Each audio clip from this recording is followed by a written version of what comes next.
સમાજશાસ્ત્ર ધોરણ 11 પ્રકરણ 8 પર્યાવરણ અને સમાજ એન્વાયરમેન્ટ એન્ડ સોસાયટી.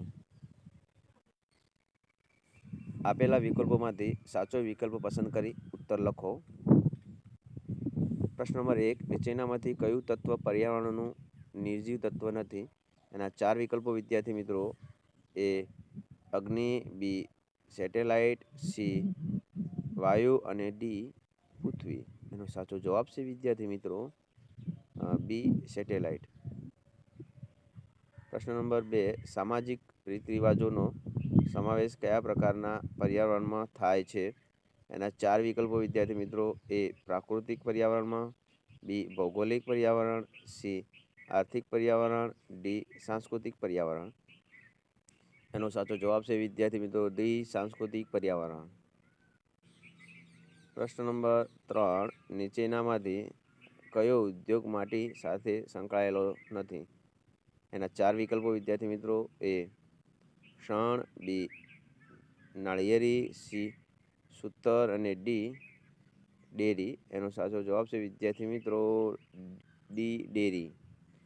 પ્રશ્ન નંબર 4, વિશ્વ પર્યાવરણ દિન ક્યારે ઉજવવામાં આવે છે? એનો 4 વિકલ્પો વિદ્યાર્થી મિત્રો: એ 22 એપ્રિલ, બી 21 માર્ચ, સી 22 માર્ચ અને ડી 5 જૂન. તેનો સાચો જવાબ છે વિદ્યાર્થી મિત્રો ડી 5 જૂને વિશ્વ પર્યાવરણ દિવસ ઉજવાય છે. પ્રશ્ન 5, વિશ્વ વન દિવસ ક્યારે ઉજવવામાં આવે છે? એના 4 વિકલ્પો વિદ્યાર્થી મિત્રો છે આપણે: એ 23 માર્ચે, બી 22 માર્ચ, સી 21 માર્ચ અને ડી 22 એપ્રિલ. હવે એનો સાચો આન્સર છે વિદ્યાર્થી મિત્રો સી 21 માર્ચ વિશ્વ વન દિવસ ઉજવવામાં આવે છે. પ્રશ્ન નંબર 6, 22 એપ્રિલે આપણે કયો દિવસ ઉજવીએ છીએ? એનો સાચો 4 વિકલ્પ વિદ્યાર્થીઓ: એ વિશ્વ હવામાન દિન, બી વિશ્વ જળ દિન, સી વિશ્વ વન દિન અને ડી વિશ્વ ધરતી દિન.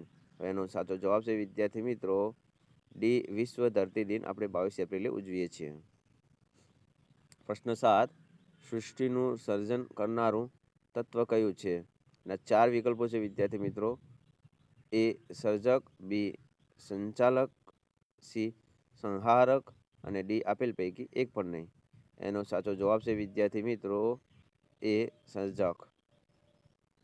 પ્રશ્ન 8, સૃષ્ટિનું સંચાલન કરનારું તત્વ કયું છે? એના 4 વિકલ્પો છે વિદ્યાર્થી મિત્રો: એ સંહારક, બી સર્જક, સી સંચાલક અને ડી આપેલ પૈકી એક પણ નહીં. એનો સાચો જવાબ છે વિદ્યાર્થી મિત્રો સી સંચાલક. પ્રશ્ન નંબર 9 વિદ્યાર્થી મિત્રો, સૃષ્ટિનું વિનાશ કરનારું તત્વ કયું છે?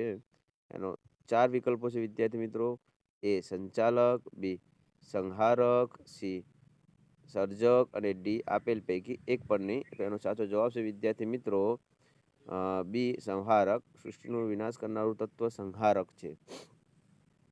પ્રશ્ન નંબર 10, પ્રથમ સજીવની ઉત્પત્તિ શામાંથી થઈ હતી? એના 4 વિકલ્પો છે વિદ્યાર્થી મિત્રો: એ અગ્નિ, બી વાયુ, સી આકાશ અને ડી જળ. તો એનો સાચો જવાબ છે વિદ્યાર્થી મિત્રો ડી જળ.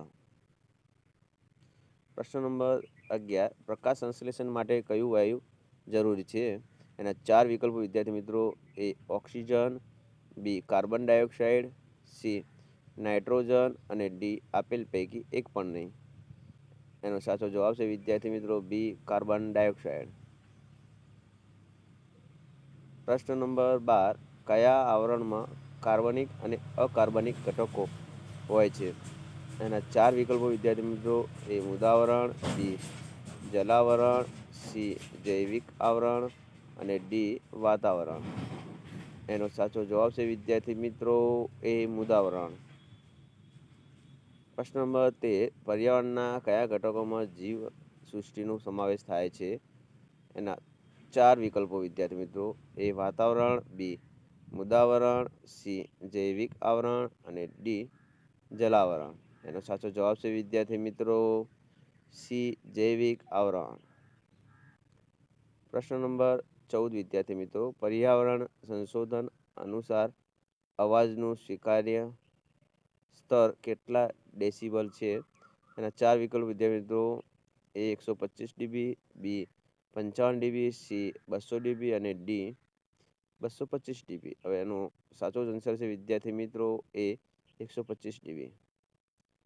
પ્રશ્ન નંબર 15: કેટલા રેમથી વધારે માત્રામાં કિરણોત્સર્ગથી ચેતાતંત્રને નુકસાન થાય છે?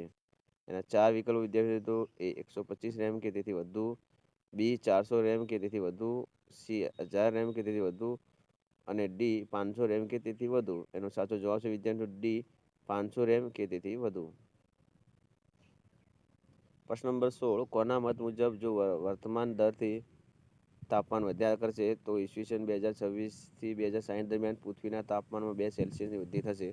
એના 4 વિકલ્પો વિદ્યાર્થી મિત્રો: એ લેન્ડિસ, બી માર્કન્યુ, સી ઓર્ગમન અને નિમકોફ અને ડી મેકાઈવર. એનો સાચો જવાબ છે વિદ્યાર્થી મિત્રો બી માર્કન્યુ. પ્રશ્ન નંબર 17: વિશ્વ જળ દિન ક્યારે ઉજવવામાં આવે છે? એના 4 વિકલ્પો છે વિદ્યાર્થી મિત્રો: એ 22 માર્ચ, બી 21 માર્ચ, સી 5 જૂન અને ડી 22 એપ્રિલ. એનો સાચો જવાબ છે વિદ્યાર્થી મિત્રો એ 22 માર્ચે વિશ્વ જળ દિન ઉજવવામાં આવે છે. પ્રશ્ન નંબર 18: વિશ્વ હવામાન દિન ક્યારે ઉજવવામાં આવે છે? એના 4 વિકલ્પો વિદ્યાર્થી મિત્રો: એ 22 એપ્રિલ, બી 22 માર્ચ, સી 23 માર્ચ અને ડી 21 માર્ચ.